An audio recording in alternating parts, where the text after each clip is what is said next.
वफाकी हुकूमत ने इंतखाबात में सिविल आर्म्ड फोर्सेज तैनात करने की मंजूरी दे दी। एहलकार हसास हलकों में क्विक रिस्पांस फोर्स के तौर पर फराइज सर अंजाम देंगे। वफाकी काबीना का इजलास निगरान वज़ीर आज़म अनवारुल हक काकड़ की सदारत में हुआ।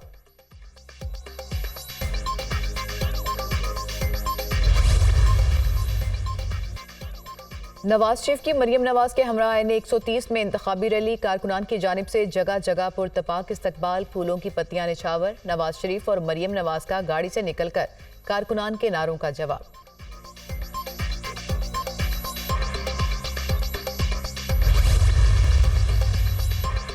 वफाकी हुकूमत इलेक्शन सिक्योरिटी के लिए पाक फौज के जवान फराहम करने के लिए तैयार। वजारत दाखिला ने इंतखाबात में फौज तैनाती की समरी वफाकी काबीना को भिजवा दी। वफाकी काबीना की मंजूरी के बाद फौज तैनात की जाएगी। इलेक्शन कमीशन ने भी फौज तैनाती के लिए खत लिखा था।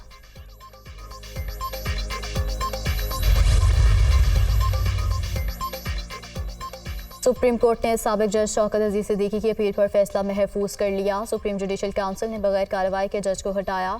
अगर तकरीर करने पर जज को हटाया जाए तो फिर आधी अदलिया घर चली जाएगी। कोड ऑफ कंडक्ट जज को तकरीर करने से नहीं रोकता। कौम को पता चलना चाहिए कि इल्ज़ामात सच्चे हैं या झूठे। क्या आप नहीं चाहते कि सच सामने आना चाहिए? हमें बहुत एहतियात के साथ चलना होगा, कहीं इदारों के दरमियान तवाज़ुन खराब ना हो। शौकत अजीज सिद्दीकी केस फैसला 50 साल तक अदालती नज़ीर के तौर पर इस्तेमाल हो सकता है। चीफ जस्टिस सुप्रीम कोर्ट के साबिक जज शौकत अजीज सिद्दीकी की बरतरफी के खिलाफ केस में रिमार्क्स। शौकत सिद्दीकी के इल्ज़ामात सच्चे नहीं तो क्या होगा? शौकत सिद्दीकी जो कह रहे हैं मुखालिफ फरीकैन उसे झुटला रहे हैं। कौन सच्चा है कौन नहीं, ये पता लगाने के लिए क्या करना होगा? चीफ जस्टिस का इख्तिसार। सुप्रीम जुडिशल काउंसिल को पहले इंक्वायरी कराना चाहिए थी। वकील हामिद खान के दलाइल। शौकत अजीज सिद्दीकी रिटायर हो चुके, वो तौर जज बहाल नहीं हो सकते। सुप्रीम जुडिशल काउंसिल ये मामला नहीं देख सकती। Khawaja Haris. Supreme judicial council की सिफारिश कलअदम हुई तो इल्ज़ामात दुरुस्त तस्वुर होंगे। चीफ जस्टिस फैज़ हमीद पर तकरीर में कोई इल्ज़ाम लगाया गया ना सुप्रीम जुडिशल काउंसिल के सामने। शौकत अजीज सिद्दीकी ने अदलिया को बेतौकीर किया। वकील ख्वाजा हारिस। तकरीर की इजाज़त आईन पाकिस्तान देता है। चीफ जस्टिस के रिमार्क्स।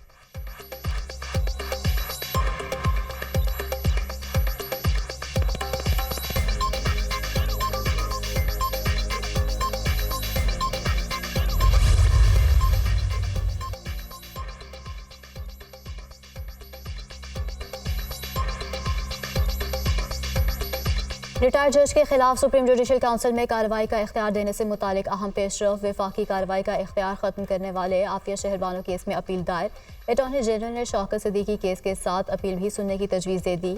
आफिया शहरबानो केस का फैसला कलअदम हो जाए तो ये मामला काउंसिल में जा सकता है। जज को इंक्वायरी के बगैर हटाया नहीं जा सकता। ये बुनियादी हक का मामला है। शौकत सिद्दीकी केस में उनकी मराद बहाल करने का ऑर्डर भी हो सकता है। अटॉर्नी जनरल के दलाइल। हम कार्रवाई को कैसे आगे बढ़ाएं? चीफ जस्टिस का सवाल। सुप्रीम कोर्ट आज खुद नोटिस ले। वकील ख्वाजा हारिस की तजवीज़। अगर एक इदारे में करप्शन हो तो किसी जज को क्या करना चाहिए? चीफ जस्टिस का इस्तेफसार। उसे अपने चीफ जस्टिस को बताना चाहिए। वकील ख्वाजा हारिस। क्या इंक्वायरी के बगैर जज को बरतरफ किया जा सकता है? क्या मामला सुप्रीम जुडिशल काउंसिल को भेजा जा सकता है? क्या तकरीर का मिसकंडक्ट तस्लीम कर लेने पर इंक्वायरी की ज़रूरत बाकी थी? अगर इंक्वायरी आइन और कानून के तहत नहीं हुई तो उसका क्या नतीजा होगा? हुक्मनामा। सुप्रीम कोर्ट ने वकला से 3 हफ्तों में सवालात पर तहरीरी जवाब तलब कर लिए। अगर ज़रूरी समझे तो मज़ीद अदालती कार्रवाई भी हो सकती है। हुक्मनामा जारी।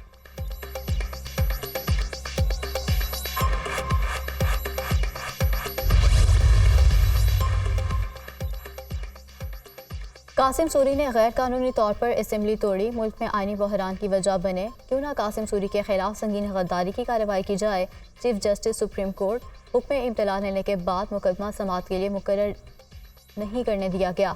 क्या सुप्रीम कोर्ट में मुकदमे को ना लगाने के लिए कोई हरबा इस्तेमाल किया? सुप्रीम कोर्ट के अंदरूनी सिस्टम के साथ हेराफेरी की गई। कासिम सूरी ने हुक्म इम्तनाई लेकर पूरी असेंबली मुद्दत को एंजॉय किया। अब कह रहे हैं कि असेंबली खत्म, केस गैर मौसर हो गया। चीफ जस्टिस कासिफ आसिसा। कासिम सूरी का मुकदमा दीगर केसेस के साथ अदालत ने यकजा कर दिया था। वकील नईम बुखारी के दलाइल। कौन सा मुकदमा लगना है कौन सा नहीं, सुप्रीम कोर्ट में पहुंचने वाले लंबे हाथ खत्म कर रहे हैं। मुकदमात कैसे यकजा कराए जाते हैं? मालूम है 1982 से वकील हूँ। मुकदमा कैसे यकजा हुआ और इतना अरसा मुकर्रर क्यों ना हुआ? अपनी इंक्वायरी भी करेंगे। चीफ जस्टिस के कासिम सूरी नाअहली केस में रिमार्क्स। सुप्रीम कोर्ट ने कासिम सूरी को ज़ाती हैसियत में तलब कर लिया। कासिम सूरी को अपने दस्तखत के साथ खुद जवाब जमा कराने की हिदायत। अदालत ने रजिस्ट्रार सुप्रीम कोर्ट से भी जवाब तलब कर लिया। समाअत 1 माह के लिए मुलतवी।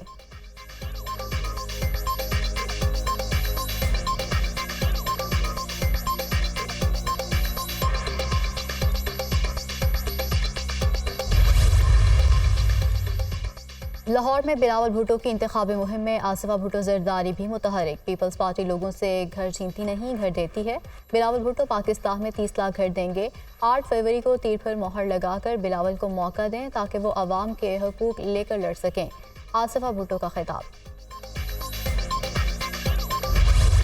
फरवरी 2024 को जो आम इंतखाबात हो रहे हैं कौमी और सूबाई असम्बलियों के, कुछ लोग ये इस तरह की अफवाह साजी में मसरूफ़ हैं कि बस जी वो बाहर से तो कोई सहाफ़ी आ नहीं रहे, ना ऑब्ज़र्वर्स आ रहे हैं। बहुत सारे लोगों ने वीज़ा की दरख्वास्त दी है। टोटल जो दरख्वास्तें मिली हैं मीडिया के मुख्तलिफ़ इदारों की तरफ से, उसकी तादाद 174 है। बरतानिया से 25 दरख्वास्तें, जापान से 13 दरख्वास्तें वो प्रोसेस में है।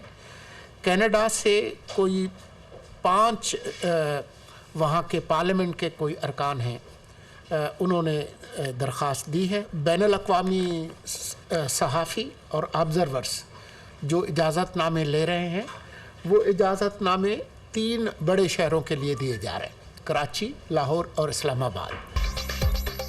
इंतखाबात के हवाले से क्या सराइयों से गुरेज किया जाए। कुछ लोग इलेक्शन के हवाले से अफवाहसाजी में मसरूफ़ हैं। इलेक्शन की कवरेज के लिए गैर मुल्की सहाफ़ी और मुबसरीन इजाज़तनामे ले रहे हैं। बैरून मुमालिक के बहुत से सहाफ़ियों ने पाकिस्तानी वीज़े के लिए दरख्वास्तें दी हैं। अभी तक हमें 174 दरख्वास्तें मौसूल हो चुकी हैं। जापान से 13 और बरतानिया से 25 दरख्वास्तें प्रोसेस में हैं। कनाडा के 5 अरकान पार्लियामेंट ने भी दरख्वास्तें दी हैं। कराची, लाहौर और इस्लामाबाद के लिए इजाज़तनामे दिए जा रहे हैं। गैर मुल्कियों और अपने शहरियों को भरपूर सिक्योरिटी देंगे। निगरान वज़ीर इत्तलात मुर्तज़ा सोलंकी की प्रेस कॉन्फ्रेंस।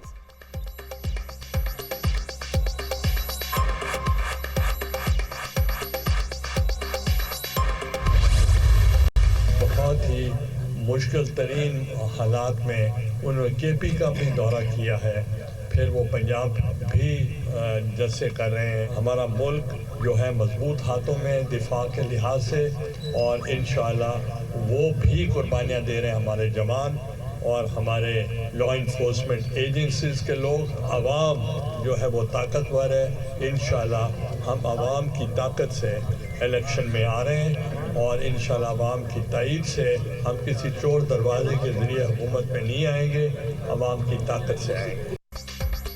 किसी चोर दरवाजे से नहीं, अवाम की ताकत से हुकूमत में आएंगे। अवाम की ताकत से इलेक्शन लड़ रहे हैं।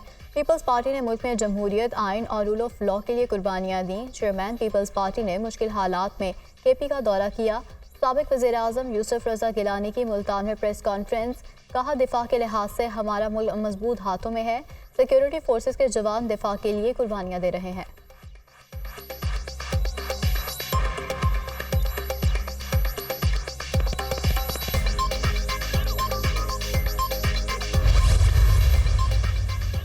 सियासी मुखालिफिन के मुकाबले में नवाज शरीफ ने बेहतरीन मुआशरी कारकर्दगी दिखाई। गुज़श्ता 3 दहाइयों के दौरान उन्होंने मेशत संभाली। सियासी मुखालिफिन के मुकाबले में 30 साल में कायद नून लीग की मुआशरी कारकर्दगी बेहतर रही। मुआशरी हालात की दर्जा बंदी में नवाज शरीफ ने अपने सियासी हरीफों PTI और पीपल्स पार्टी से बेहतर कारकर्दगी दिखाई। ब्लूमबर्ग रिपोर्ट में तज्जिया, गुज़श्ता 6 माह में नवाज शरीफ की मकबूलियत में 36% इजाफा हुआ। नवाज शरीफ 8 फरवरी को इक़्तिदार के लिए तैयार दिखाई देते हैं। इंतखाबात जीतने वाली किसी जमात के लिए आगे का सफ़र आसान नहीं होगा। महंगाई रिकॉर्ड बुलंदी पर है, बेरोज़गारी बढ़ चुकी। पाकिस्तान इस वक्त IMF के बेल आउट पैकेज पर इन्हिसार कर रहा है। आने वाली हुकूमत को अवाम में गैर मकबूल पॉलिसीज़ को इख्तियार करना पड़ सकता है। सब्सिडीज़ का खात्मा और टैक्सेस में इजाफा करना पड़ सकता है। ब्लूमबर्ग रिपोर्ट में तज्जिया।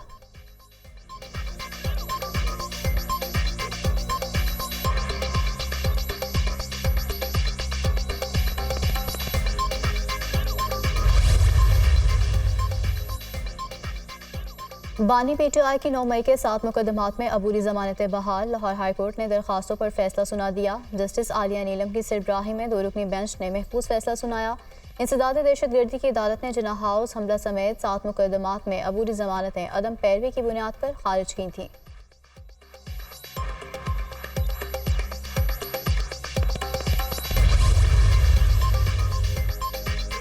शहरियार अफरीदी की खिलाफ कानून नजरबंदी और डिप्टी कमिश्नर और दीगर के खिलाफ तौहीन अदालत केस। डिप्टी कमिश्नर रावलपिंडी और superintendent Adiala jail Islamabad high court में पेश।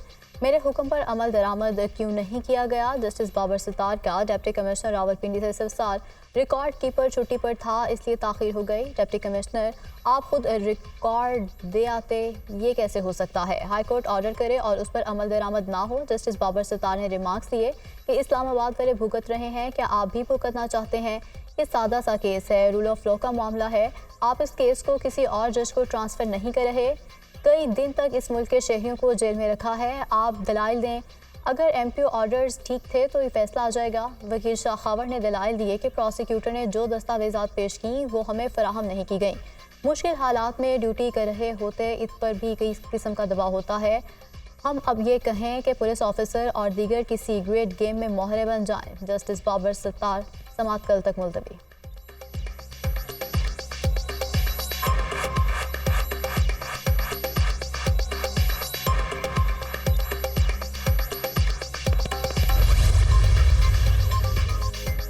बानी पीटीआई का तोशाखाना और अलकादरी ट्रस्ट केस में जमानत के लिए इस्लामाबाद हाई कोर्ट से रुजू। मुकदमात सियासी इंतकाम और बदनीयती पर मबनी है। साबिक चेयरमैन नैब ने दबाव के बावजूद सियासी नौयत के केसेस बनाने से इनकार किया। केसेस का ट्रायल मुकम्मल होने तक जमानत मंजूर की जाए, अदालत से इस्तदा।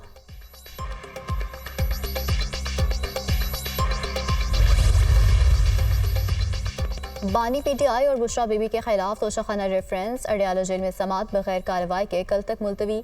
जज मोहम्मद बशीर की तबीयत नासाजी के बायस समाअत मुलतवी की गई।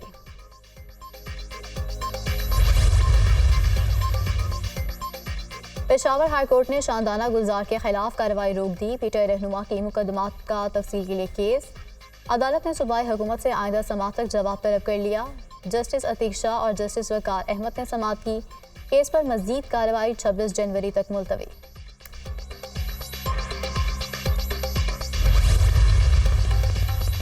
पंजाब असेंबली में गैर कानूनी भर्तियों का मुकदमा। लाहौर हाई कोर्ट में चौधरी परवेज इलाही की दरख्वास्त जमानत पर समाअत। केस को प्रोसिक्यूटर जनरल देख रहे हैं, वो इस वक्त मौजूद नहीं है, हमें मजीद मोहलत दी जाए। सरकारी वकील की इस्तदा। अदालत ने केस की समाअत 31 जनवरी तक मुलतवी कर दी। एंटी करप्शन ने साबिक वज़ीर आला परवेज इलाही के खिलाफ मुकदमा दर्ज कर रखा है।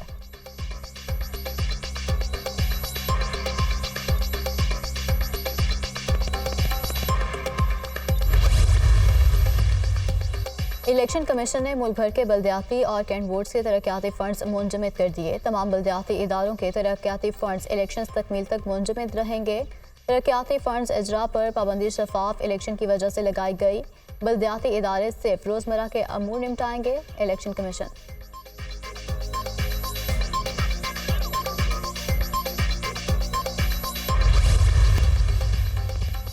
और नवाज शरीफ को इंतकाम की आदत है, उनकी सियासत तशद्दुद की सियासत है। चौथी बार भी उन्होंने उन्हीं से लड़ना है और फिर रोना धोना शुरू कर देना है। बिलावल भुट्टो के वार।